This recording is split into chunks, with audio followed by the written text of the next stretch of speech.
Today, I want us to talk about emotional exhaustion. What's that?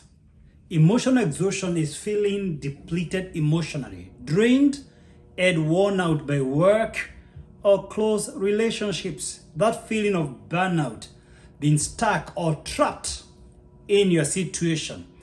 And I want us to think about some signs of emotional exhaustion. I'll give you 10 of them quickly. How do you know if you're emotionally exhausted? And what do we do with it? Now, just some 10 quick signs. Number one, you lack motivation. You leave your work pending. Assignments half done, half-baked assignments. Number two, a drastic change in your appetite. Either you have no appetite for food, you're eating too much. And if you're married, you even lack appetite for intimacy. Three, drastic changes in your sleep. First, a lot of people are affected by insomnia when they're emotionally exhausted. They lack sleep. Others is just disruptions in their sleep. But others actually oversleep. Number four is irritability. Feeling easily irritable. You get angry and upset so easily. Everybody seems to annoy you. Everyone around you seems to be in the wrong. You're quarreling with people at home, in your workplace. Number five, you feel hopeless and helpless. And some people, when they're emotionally exhausted, they resort to alcohol without realizing alcohol and drug abuse just complicates your situation. When people are emotionally exhausted, they lack hope for the future. Number six, they feel nervous and anxious. Always feel like something is going wrong. A sense of pessimism begins to grow. Number seven, they are tired with life. They feel depressed. They don't have a reason to live for. They lack the appetite to live. They despair in life. Number eight is a sense of dread, a sense of fear, uncertainty. They feel like things are not within control. They are losing control of themselves, losing their mind, losing control of their situation, their jobs, their relationships, their lives. Number nine, difficulty in concentrating. Sometimes you can't concentrate on your laptop when you're writing an essay, when you're writing an email, if you're doing a speech like I'm doing right now. You even forget where you are, what point you were. Memory is lost. You can't remember what happened yesterday. You can't even remember names of people. You're trying to scroll through your phone to remember so and so. You can't remember their names. And number 10, frequent headaches. Migraine is a sign you're emotionally exhausted. And sometimes there are also other opportunistic illnesses. You're feeling this feeling of this sickness after this sickness, that feeling like you are sick. You can't even explain where. Even when you go to a doctor, your vitals are taken, they can't reveal what you're going through. You could be emotionally drained, emotionally exhausted. You could be going through burnout. What causes this? Many things. Let me just mention 6 of them.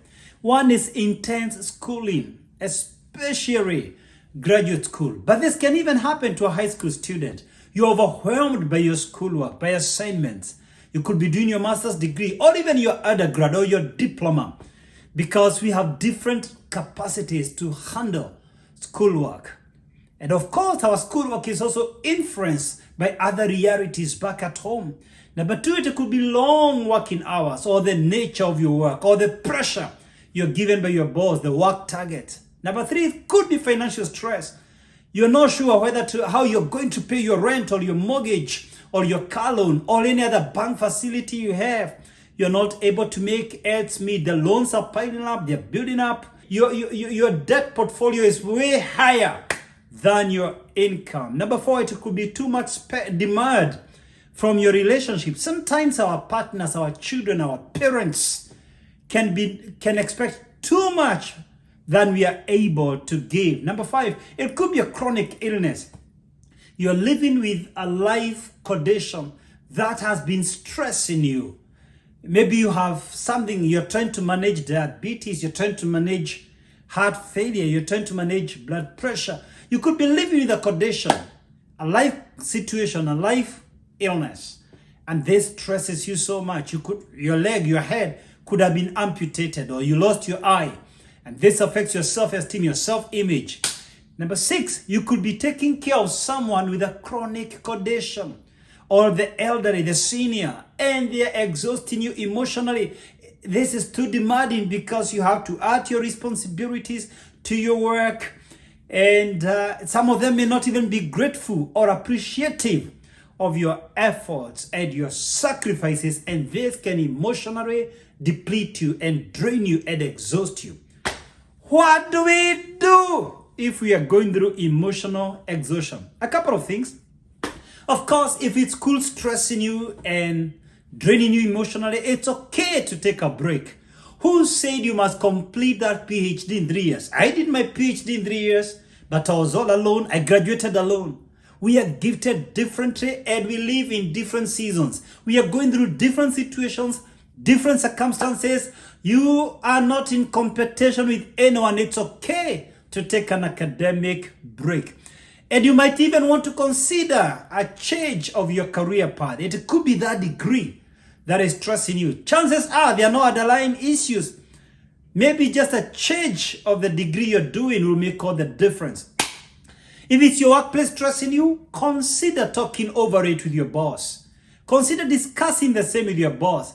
But if it's your boss who is seriously exhausting you, it's okay to change jobs. If you're able to change jobs, please do so. You're not a tree. You're not planted in that company. And make sure you have enough sleep. Take some herbal tea in the evening. I take chamomile, whatever you take. Avoid alcohol at night. Avoid screens at night. Avoid your TV. Avoid your phone. Keep your phone and your TV out of your bedroom. Take some herbal tea and read a book. Reading a book makes all the difference. If it's finances stressing you, please, number 1, live within your means.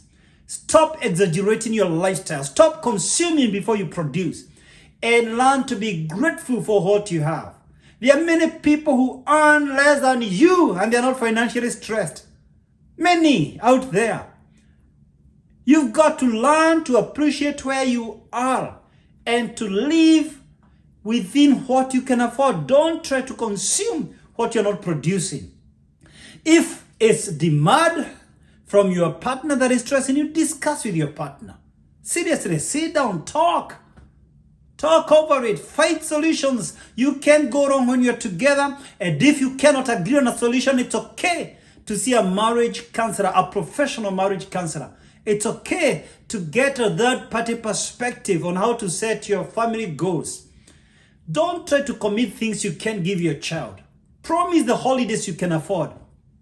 Buy what you can afford. Let them know their daddy's or their mommy's income level. Yes, don't overcommit. Don't let your mouth overcommit and commit too much than you can handle. Don't allow your mouth to break your back. If you're living with a chronic illness, please just appreciate that you need to manage that situation. Learn to eat healthy and to exercise regularly. Even if it's just a long walk for 30 good minutes, take that walk for 30 good minutes. Don't be stressed by a condition. I have a mechanical valve in my heart. I went through an open heart surgery. My aortic valve collapsed. I have a mechanical valve. And I go to the gym. I play golf. I exercise. I jog.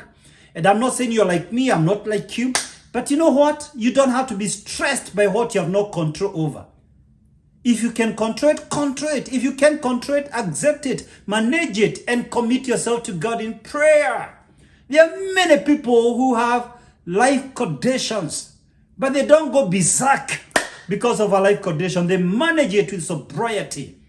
If you're taking care of someone with a chronic condition, they're not appreciating it, discuss it with them. Let them know they cannot take your services and your sacrifice for granted. If you are single and you're listening to me, connect with a friend. I tell you this, loneliness kills. Loneliness compromises our imagination. Loneliness compromises our capacity to think about solutions creatively. You are never meant to go through this life alone. Consider bringing someone to your house. I would rather compromise my privacy rather than be killed by loneliness. If you are single, I plead with you, I beseech you, Consider bringing someone into your house, someone you can talk with, someone you can feel their presence, someone you can share dinner with. It makes all the difference. And you can talk with your boss. Maybe there is an employee assistance program in your place of work. Just go straight to the HR. They could be having a program for professional counseling available for you. Maybe you're not making use of some of the facilities available in your workplace. And if that program doesn't exist in your place of work, you have a personal responsibility for your mental well-being. You can hire professional therapy services. Go to a therapist. You don't have to wait for someone to pay for you. You know, we are very strange human beings. We pay electricity, we pay for water, we pay rental mortgage, we pay for our car fuel, we pay car loan. Yet, we feel the pain of paying ourselves. You are the goose that lays the golden egg. You need to take care of you before you take care of other bills. You are more important than those other bills you're paying for. You end up paying everyone else except yourself. I tell you right now, I know I'm a life coach. I have people who book me from all over the world just for their own executive goals or mental well-being or their marriage goals. Learn to look for help. You are never meant to go through this life all by yourself. And meditate on the Word of God. Get on your knees every morning, and before you sleep, prayerfully read scriptures. I recommend start with the book of Psalms, then the book of Proverbs. Read over and over again the Word of God. Let it come alive in you. It will give you the energy to face tomorrow. It will give you the stamina that you need to face the present day. The Word of God does wonders. God does encourage us as we search for Him in scriptures, as we seek Him in prayer. Hey, you need a higher power to go through this life victoriously. If this video blessed you, please give me a comment. Let me know your thoughts and share this video with someone else. You know what? Be a channel of blessing to somebody else. Just by sharing this video, you might save a life. And please, I beseech you, subscribe to my YouTube channel. I too need to be encouraged. If I'm a blessing to your life, if this video blessed you, encourage me also to continue to inspire you simply by subscribing to my YouTube channel. Will you do that for me? Thank you so much. I love you. I love you. Thank you.